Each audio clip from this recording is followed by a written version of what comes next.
Estudo sobre o Evangelho de João, parte 67, 18 de março de 2024. João, capítulo 13, do versículo 31 ao versículo 38. Tendo ele, pois, saído, disse Jesus: agora é glorificado o Filho do Homem, e Deus é glorificado nele. Se Deus é glorificado nele, também Deus o glorificará em si mesmo, e logo o há de glorificar. Filhinhos, ainda por um pouco estou convosco. Vós me buscareis, mas como tenho dito aos judeus, para onde eu vou, não podeis vos ir. Eu vos digo também agora. Um novo mandamento vos dou, que vos ameis uns aos outros como eu vos amei a vós, que também vós uns aos outros vos amei. Nisto todos conhecerão que sois meus discípulos, se vós amardes uns aos outros. Disse-lhe, pois, Simão Pedro: Senhor, para onde vais? Jesus lhe respondeu: por onde eu vou não podes agora seguir-me, mas depois me seguirás. Disse-lhe Pedro: por que não posso seguir-te agora? Por ti darei a minha vida. Respondeu-lhe Jesus: tu darás a vida por mim. Na verdade te digo, que não cantará o galo enquanto não me tiveres negado 3 vezes. João 13, 31 a 38. Nesta passagem, encontramos o Senhor Jesus finalmente sozinho com seus 11 discípulos fiéis. O traidor Judas Iscariotes havia saído da sala e saído para fazer o seu malvado ato de escuridão. Livre de sua dolorosa companhia, nosso Senhor abre seu coração para seu pequeno rebanho mais plenamente do que jamais havia feito antes, falando com eles pela última vez antes de sua paixão. Ele começa um discurso que, por tocar o interesse, ultrapassa qualquer porção das Escrituras. Esses versículos nos mostram que glória à crucificação trouxe tanto a Deus Pai como a Deus Filho. Parece impossível evitar a conclusão de que era isso que nosso Senhor tinha em mente quando disse: agora é glorificado o Filho do Homem e Deus é glorificado nele. E como ele dissesse: o tempo da minha crucificação está próximo, minha obra na terra está terminada. Um evento está prestes a acontecer amanhã, que, embora doloroso para vocês que me amam, é na realidade mais glorioso tanto para eu e meu Pai. Este era um ditado sombrio e misterioso, e podemos muito bem acreditar que os 11 não entenderam e não admiram em toda a agonia da morte na cruz. Em toda a ignomínia e humilhação que viram de longe ou ouviram falar no dia seguinte, pendurados nus por 6 horas entre 2 ladrões. Em tudo isso não havia aparência de glória.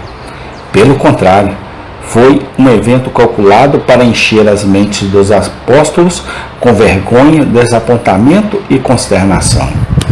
E, no entanto, a palavra de nosso Senhor era verdadeira. A crucificação trouxe glória ao Pai. Glorificou sua sabedoria, fidelidade, santidade e amor. Mostrou o sábio ao fornecer um plano pelo qual ele poderia ser justo, e ainda assim o justificador dos ímpios. Mostrou-lhe fiel em cumprir sua promessa, de que a semente da mulher feriria a cabeça da serpente. Mostrou o santo, ao exigir que as exigências de sua lei fossem satisfeitas por nosso grande substituto. Mostrou o amoroso, ao prover tal mediador, tal redentor e tal amigo para o homem pecador, como seu Filho co-eterno. A crucificação trouxe glória ao Filho. Glorificou sua compaixão, sua paciência e seu poder. Mostrou o mais compassivo, morrendo por nós, sofrendo em nosso lugar, permitindo-se ser considerado pecado e maldição por nós, e comprando nossa redenção com o preço de seu próprio sangue. Mostrou ou muito paciente, não morrendo a morte comum da maioria dos homens, mas submetendo-se voluntariamente a tais horrores e agonias desconhecidas que nenhuma mente pode conceber. Quando uma palavra ele poderia ter convocado os anjos de seu Pai e sido libertado. Mostrou o mais poderoso, suportando o peso de todas as transgressões do mundo, derrotando Satanás e despojando-o de sua presa. Para sempre, vamos nos apegar a esses pensamentos sobre a crucificação. Lembremos-nos de que a pintura e a escultura nunca podem contar uma 10ª parte do que aconteceu na cruz. Crucifixos e fotos, na melhor das hipóteses, só podem nos mostrar um ser humano agonizando em uma morte dolorosa. Mas do comprimento e largura e profundidade e altura da obra realizada na cruz, da lei de Deus honrada, os pecados do homem suportados, pecado punido em um substituto, salvação gratuita comprada para o homem, de tudo isso eles não podem dizer nada. No entanto, tudo isso está escondido sob a crucificação. Não é à toa que Paulo clama: Deus me livre de me gloriar, a não ser na cruz de nosso Senhor Jesus Cristo. Gálatas 6,14. Esses versículos nos mostram, em segundo lugar, a grande importância que nosso Senhor Jesus atribui à graça do amor fraterno. Quase tão logo o falso apóstolo deixou os 11 fiéis, vem a injunção: amai-vos uns aos outros. Imediatamente, após o triste anúncio de que ele os deixaria em breve, o mandamento é dado: amai-vos uns aos outros. É chamado de novo mandamento, não porque nunca tenha sido dado antes, mas porque deveria ser mais honrado, ocupar uma posição mais elevada, ser apoiado por um exemplo mais elevado do que nunca. Acima de tudo, deveria ser o teste do cristianismo diante do mundo. Nisto conhecerão todos que sois meus discípulos, se vós amardes uns aos outros. Tomemos cuidado para que essa conhecida graça cristã não seja apenas uma noção em nossas cabeças, mas uma prática em nossas vidas. De todos os mandamentos de nosso Mestre, nenhum é tão falado e tão pouco obedecido como este. No entanto, se queremos dizer alguma coisa quando professamos ter caridade e amor para com todos os homens, isso deve ser feito em nossos temperamentos e nossas palavras, nosso comportamento e nossas ações. Nosso comportamento em casa e no exterior, nossa conduta em todas as relações da vida. Especialmente deve mostrar-se em todas as nossas relações com outros cristãos. Devemos considerá-los como irmãos e irmãs e nos deleitar em fazer qualquer coisa para promover sua felicidade.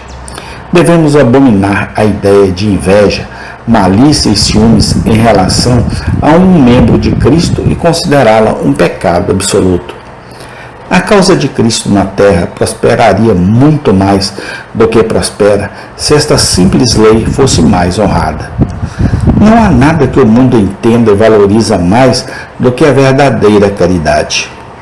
Os mesmos homens que não podem compreender a doutrina e não sabem nada de teologia, podem apreciar a caridade. Prende sua atenção e os faz pensar. Pelo bem do mundo, se não por outra causa, sigamos cada vez mais a caridade. Esses versículos nos mostram, por fim, quanta ignorância pode haver no coração de um verdadeiro crente. Vemos Simão Pedro declarando que está pronto para dar a vida por seu mestre. Vemos seu mestre dizendo-lhe que naquela mesma noite ele o negaria 3 vezes. E todos nós sabemos como o assunto terminou. O mestre estava certo e Pedro estava errado. Que seja um princípio estabelecido em nossa religião, que há uma quantidade de fraqueza em todos os nossos corações, da qual não temos uma concepção adequada e que nunca sabemos até onde podemos cair se formos tentados. Às vezes imaginamos, como Pedro, que há alguma coisa que não poderíamos fazer. Olhamos com pena para os outros que caem e nos agradamos com o pensamento de que, de qualquer forma, não o teríamos feito. Não sabemos absolutamente nada. As sementes de todo o pecado estão latentes em nossos corações, mesmo quando renovadas. E elas só precisam de ocasião ou descuido e a retirada da graça de Deus por um tempo para produzir uma colheita abundante.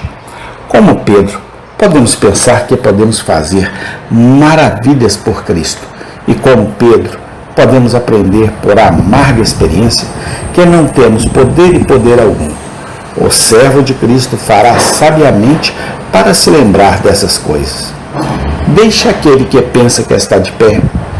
Tome cuidado para que ele não caia. 1 Coríntios 10:12. Um senso humilde de nossa própria fraqueza inata, uma dependência constante do forte para obter força, uma oração diária a ser sustentada, porque não podemos nos sustentar. Esses são os verdadeiros segredos da segurança. O grande apóstolo dos gentios disse: quando estou fraco, então sou forte. 2 Coríntios 12:10. Amém. Tem continuação. Obrigado a Deus, porque é uma realidade. Quando estou fraco, então sou forte, porque o Senhor é a minha fortaleza, o Senhor é a minha rocha. Ninguém pode vencer o Senhor, ninguém. Muito obrigado, Senhor, por tudo, no nome do Senhor Jesus Cristo. Amém.